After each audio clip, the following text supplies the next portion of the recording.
There are some things you should never buy from a thrift store. Old mirrors, locked jewelry boxes, photographs of strangers. And if you ever find a VHS tape with no label, don't press play. I wish someone had told me that before last Thursday. My name is Mark Reynolds. I'm 28 years old, and I work as a freelance video editor. Most of my life revolves around screens, computer monitors, camera footage, color grading, late-night deadlines. I spend so much time editing other people's videos that I barely notice the real world anymore. Maybe that's why I didn't notice something was terribly wrong. It started after work. A small thrift store near my apartment was closing for good. Everything inside was heavily discounted. Old books, vintage cameras, broken radios, boxes of forgotten memories that nobody wanted anymore. I wasn't looking for anything specific, I just liked old technology. As I wandered toward the back of the shop, I noticed a dusty cardboard box sitting beneath a shelf. Written across the side in faded black marker were two words: Home Videos. Curious, I opened it. Inside were dozens of old VHS tapes. Most had handwritten labels: Christmas 1998, Family Picnic, Emma's birthday. Normal stuff. Then I found one. No label. No handwriting. Nothing. Just a plain black cassette. It looked newer than the others, almost untouched. The elderly shop owner noticed me holding it. His smile disappeared. "You don't want that one." I laughed. "Why not?" He hesitated. "I've thrown it away 3 times. It keeps coming back." For a second, I thought he was joking, but he wasn't smiling. "Where did it come from?" I asked. He slowly shook his head. "I don't remember." That answer should have been enough. It wasn't. "How much?" He stared at the tape for a long moment, then quietly said, barely audible, "Take it." Firmer. "I don't want your money." The way he said it made my stomach tighten. Still, I slipped the tape into my backpack, thanked him, and left. I never saw that shop open again. By the time I got home, rain had started falling. The kind of steady rain that makes the whole city feel empty. I lived alone in a small apartment on the 4th floor. Nothing special, just enough space for my editing desk, a worn-out sofa, and an old CRT television I'd restored as a hobby. Most people thought it was junk. I thought it had character. I made some coffee, dropped my backpack beside the TV, and pulled out the cassette. Still no label, no company logo, no markings anywhere. Only one strange detail. There was no dust on it. It looked brand new. I slid the tape into the VHS player. The machine whirred softly. For a moment, nothing happened. Then the television flickered to life. Black and white static filled the screen. The timestamp appeared. 08:14 a.m., October 22nd. I frowned. Today was October 21st. The tape was dated tomorrow. I leaned closer to the screen, thinking the player had glitched. Then the static disappeared, and the recording began. The footage showed the inside of a small coffee shop.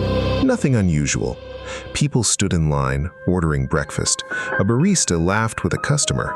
Someone typed on a laptop near the window. It looked like an ordinary Thursday morning. The camera never moved. It was fixed high in the corner, like a security camera. I checked the timestamp again. October 22nd. Tomorrow. This has to be fake. Maybe someone had simply changed the date. I reached for the remote. Fast forward. Tense. The tape wouldn't respond. Pause. Nothing. Rewind. Nothing. The VHS player ignored every command. The recording continued exactly as it wanted. I felt a knot tighten in my stomach. The timestamp reached 8:27 a.m. A man wearing a dark blue jacket walked into the cafe. He looked completely normal. He ordered a black coffee, smiled politely, paid in cash. Then, everyone inside suddenly froze. Not literally, but almost. People stopped talking. The barista looked toward the front window. A little girl dropped her juice. The man in the blue jacket slowly turned his head as if they had all heard the same sound.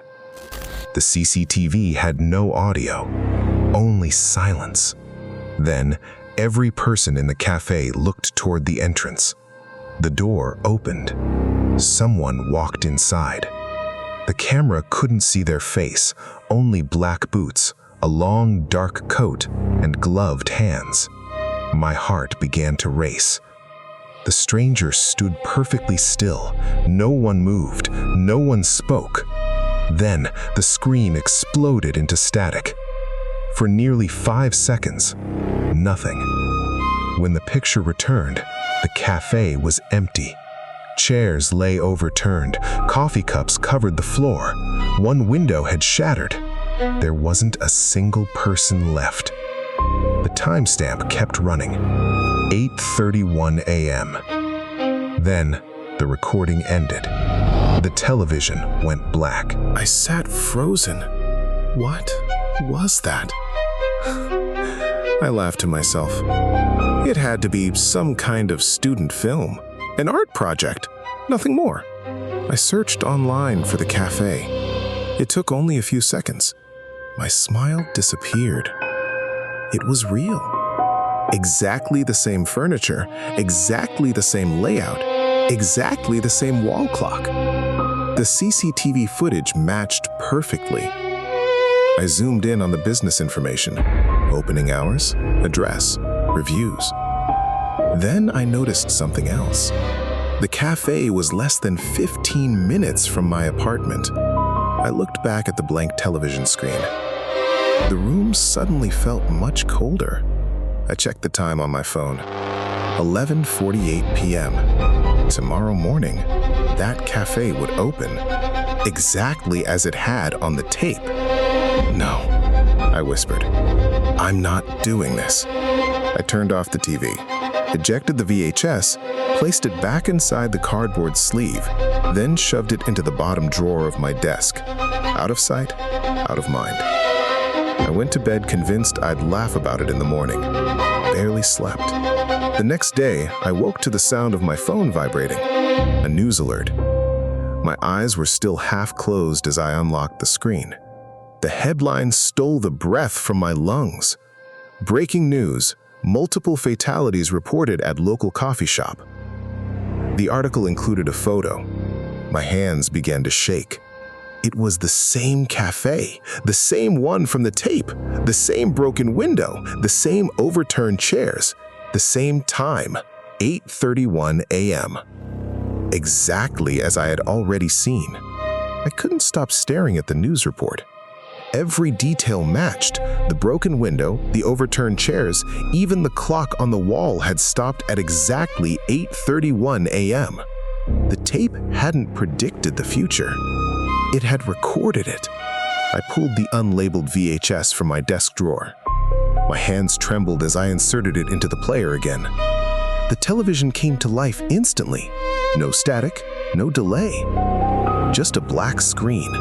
Then white letters slowly appeared. Watch the next tape. I frowned. What next tape? The message disappeared. The screen went black again. Suddenly, sharp, a loud knock echoed through my apartment. 3 slow knocks.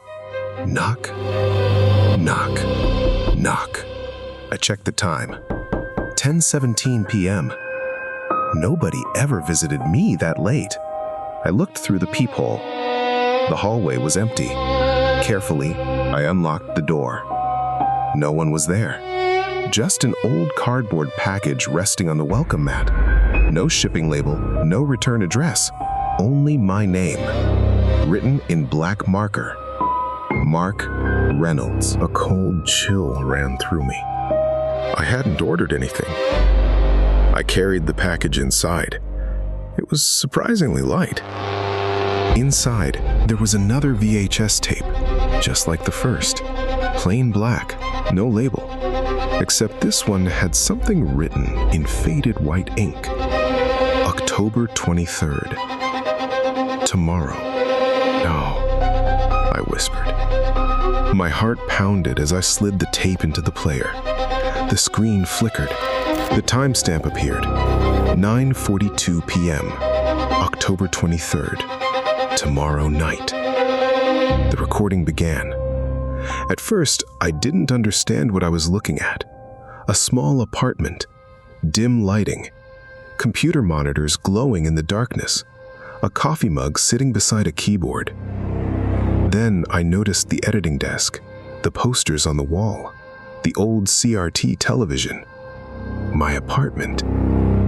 The CCTV camera was somehow recording inside my own home. I felt sick. The camera slowly zoomed toward the desk. Someone was sitting there, facing away from the camera, wearing a black hoodie, short brown hair, the same chair I was sitting in now. It was me, or someone who looked exactly like me. The figure stood up slowly, walked toward the kitchen. The apartment remained empty for nearly a minute. Then the front door opened by itself. No knock, no sound, just open. A tall shadow stepped inside. It had no face, only darkness where its features should have been. It didn't walk, it glided silently across the floor. Every light in the apartment began to flicker. The shadow stopped behind my chair. Very slowly, it leaned closer, as if whispering into my ear. The recording cut to black.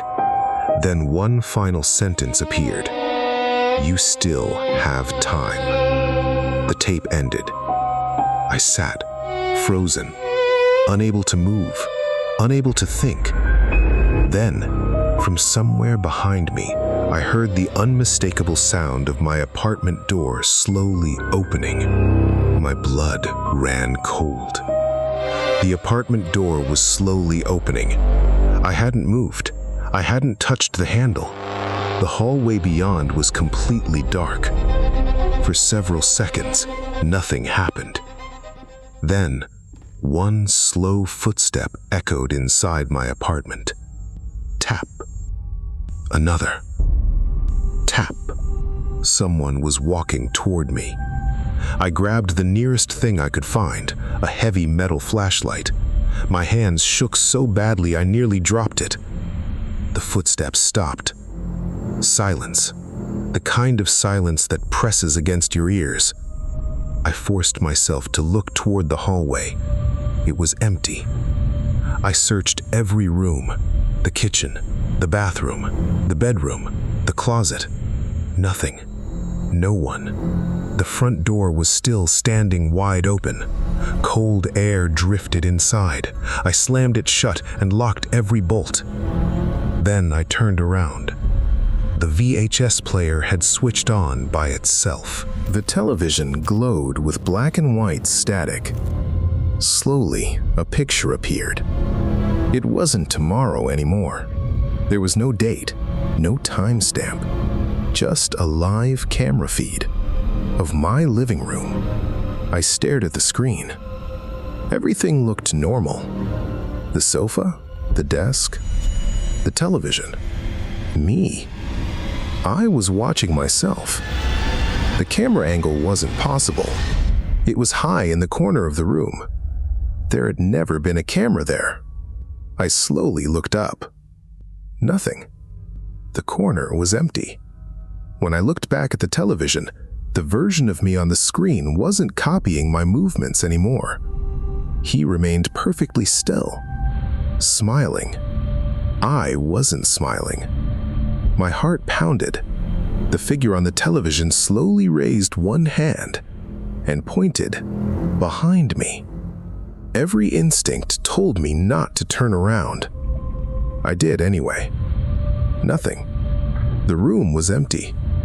When I looked back at the television, the smiling version of me was gone. Only one sentence remained. "Now you're recording." The screen went black. The VHS tape ejected itself. I picked it up with trembling hands. There was finally a label, written in fresh black ink, Mark Reynolds.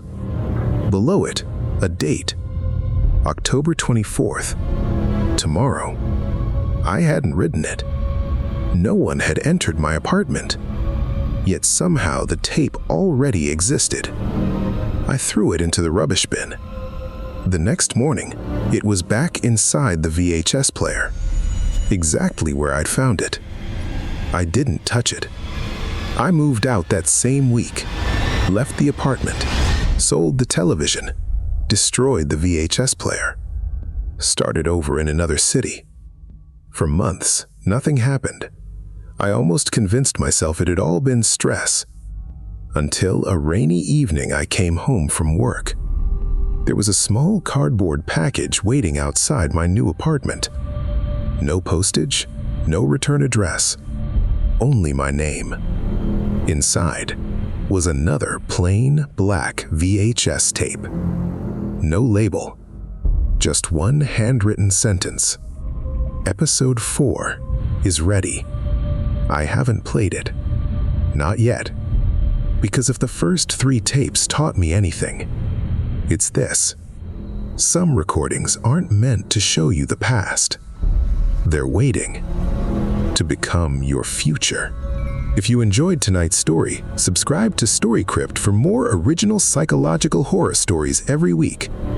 And remember, if you ever find a tape with no label, don't ask what's on it. Just don't press play.